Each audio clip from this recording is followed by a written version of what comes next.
Assalamualaikum. Welcome to online classes of Rise and Shine.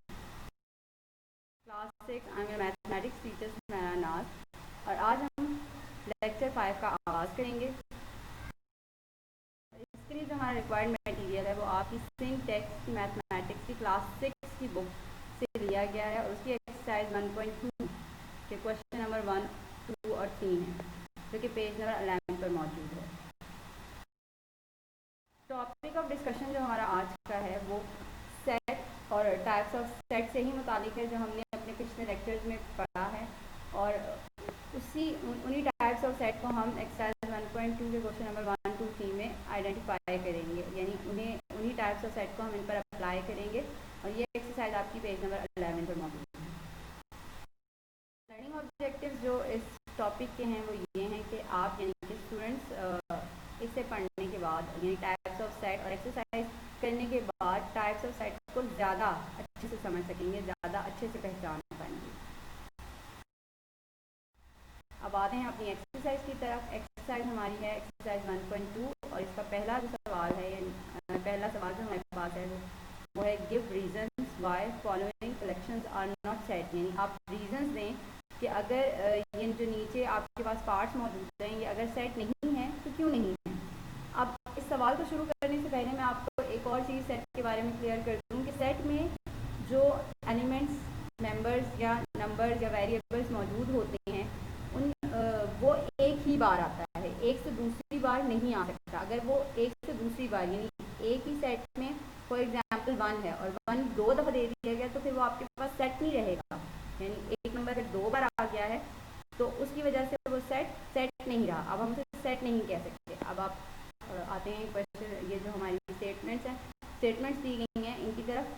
पहली जो हमें दी गई है वो है ब्रैकेट DOOR। अभी जैसे मैंने बताया कि सेट में अगर एक चीज़ रिपीट हो जाए तो उस रिपीटिशन की वजह से वो सेट बाकी नहीं रहता। तो अब देखें यहाँ क्या चीज़ रिपीट हुई है आपके पास, ओ रिपीट हो गया है ना, तो रीज़न भी हमारे पास क्या होगा कि O is repeating in a set, elements do not repeat, यानी एक सेट में एलिमेंट कभी भी रिपीट नहीं होते, तो ये हमारे पास सेट नहीं है।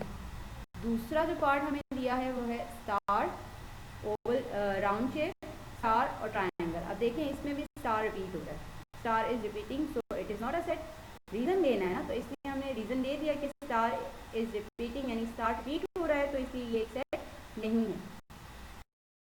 तीसरा आपके पास है AFDA। अब यहाँ भी देखिए आप ज़रा, ए जो है वो रिपीट हो रहा है आपके पास, तो इस रिपीटिशन की वजह से ए की रिपीटिशन की वजह से ये भी आपके पास सेट बाकी नहीं रहा।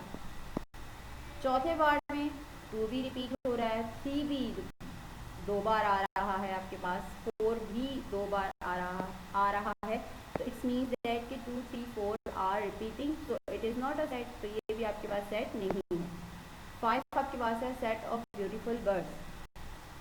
Beautiful birds are not well defined, यानी यहाँ ये कोई चीज़ प्रॉपर वे में बयान ही नहीं की गई है, ये कोई प्रॉपर बताया नहीं गया कि कौन से बर्ड्स की बात हो रही है आपके पास। यानी जैसे बर्ड्स में तो बहुत सारे बर्ड्स आते हैं, पिजन भी है आपके पास, पैरोज भी हैं और इसी तरह से और भी बहुत सारे बर्ड्स हैं। अब इन सारे बर्ड्स की अगर बात की जाए तो सिर्फ उन्होंने कहा ब्यूटीफुल बर्ड्स, अब सारे बर्ड्स ही खूबसूरत हैं, तो इसलिए कोई वेल डिफाइन सेट नहीं है, इसलिए आपके पास सेट नहीं होगा। Set of good players, good players, अब क्रिकेट के प्लेयर्स की बात हो रही है, फुटबॉल के प्लेयर्स की बात हो रही है, टेनिस की हो रही है, नहीं मालूम कौन से प्लेयर्स की बात हो रही है, तो इसलिए भी ये सेट आपके पास वेल डिफाइंड नहीं है, तो इस वजह से ये भी आपके पास नॉट अ सेट है। क्वेश्चन नंबर 2 जो इस एक्सरसाइज का है वो है which of the following are finite और इनफाइनाइट सेट। कौन से सेट आपके पास फाइनाइट है और कौन से इनफाइनाइट है। हमने अभी अपने पिछले लेक्चर में फाइनाइट और इनफाइनाइट सेट के बारे में पढ़ा है कि फाइनाइट वो सेट हैं जो महदूद होते हैं, यानी हमें मालूम होता है कि यहाँ से शुरू होकर यहाँ ख़त्म हो रही है, तो वो सेट आपके पास फाइनाइट कहलाते हैं। और इनफाइनाइट सेट्स आपके पास वो सेट होते हैं जिनका हमें ये तो पता होता है कि शुरू कहाँ से हो रहे हैं, लेकिन उनकी ख़त्म यानी ख़त्म होने की हद हमें नहीं मालूम होती। तो अब हमें नीचे दिए गए जो पार्ट्स हैं इन्हें बताना है कि कौन से सेट आपके पास फाइनाइट है और कौन सा इनफाइनाइट। अब देखें पहला पार्ट जो आपके पास दिया हुआ है सेट A = 0, 1, 2, और ये डॉट्स ये बता रहे हैं कि ये काउंटिंग 0 से स्टार्ट होकर 50 तक जा रही है। तो ये देखें 50 पर इसकी हद कर दी है ना, यानी 50 पे ये ख़त्म हुई है, फिलहाल 50 पर इसको ख़त्म कर दिया गया है। तो इट्स मीन दैट ये एक फाइनाइट सेट है आपके पास, क्योंकि ये हमें मालूम है कि 0 से स्टार्ट होकर 50 पर ख़त्म हो रहा है। इसके बाद आपके पास आता है सेट बी। इसकी शुरुआत तो हमें मालूम हो रही है कि 100 से, लेकिन इख्तिताम यानी ख़त्म कहाँ हो रहा है ये नहीं बताया गया।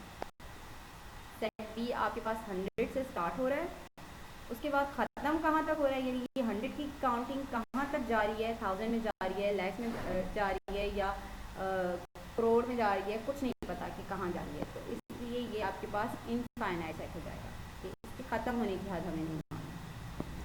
तीसरा है आपके पास set of hair on the body of goat.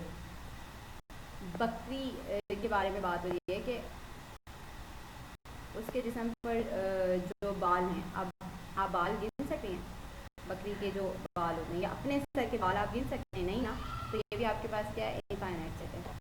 Set of legs of a cat, बिल्ली की टांगों की बात हो रही है तो वो तो हमें पता है, हम देख सकते हैं, तो ये भी हमारे पास क्या है, फाइनाइट सेट है। Question number 3, which of the following are empty sets, इनमें से कौन सेट्स एम्प्टी हैं। पहला जो आपके पास पार्ट है वो है set of students of a class over 20 years of age. आपने अपनी क्लास के उन स्टूडेंट्स का नाम बताना है जिनकी उम्र 20 से ज़्यादा है, ओवर 20 ईयर्स। अब बताएं ज़रा, आपकी क्लास में कोई 20 साल तक का बच्चा है नहीं ना, तो इट्स मीन्स दैट ये एम्प्टी सेट है। आप तो खुद 10-12 साल की एज की हैं, 20 तक का तो कोई बच्चा ही नहीं है, तो इसलिए ये आपके पास सेट क्या हो गया, एम्प्टी सेट हो गया। नंबर 2 आपके पास क्या, set of letters after Z in English alphabet. हमें मालूम है ये बात बहुत अच्छे से कि इंग्लिश की जो अल्फ़ाबेट्स हैं वो जेड पर ख़त्म हो रही हैं, जेड के बाद तो मज़ीद कोई और लफ्ज़ आता ही नहीं है, तो इसलिए ये आपके पास क्या हो जाएगा, एम्प्टी सेट। नंबर 3 आपके पास है set of children whose names start with K in your locality.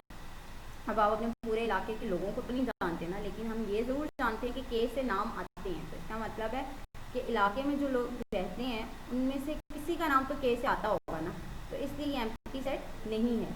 आपको नहीं पता ये अलग बात है, वरना किसी ना किसी का नाम तो के से शुरू होता ही होगा, तो इसलिए सेट आपके पास एम्प्टी सेट नहीं है, बल्कि इस सेट में कोई ना कोई नाम ज़रूर आएगा, इसलिए आप इसे एम्प्टी सेट नहीं कह सकते। तो इसका आंसर क्या होगा, नॉट एन एम्प्टी सेट।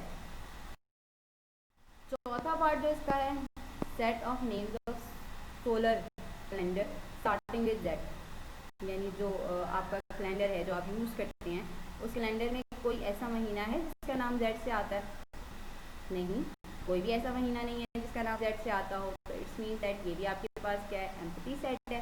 पांचवा पार्ट जो दिया हुआ है वो है set of fishes which live in sand, यानी रेत पे रहने वाली मछलियों के नाम बताएं। मछली तो हम जानते हैं कि पानी में रहती है, रेत पर कभी रह ही नहीं सकती, अगर वो रेत पर आएगी और थोड़ी देर वहाँ रुकेगी तो मर जाएगी, तो इसलिए ये भी हमारे पास खाली सेट है, यानी कोई ऐसी मछली नहीं है जो ज़मीन पर रहती हो, तो ये भी क्या हो गया आपके पास, एम्प्टी सेट।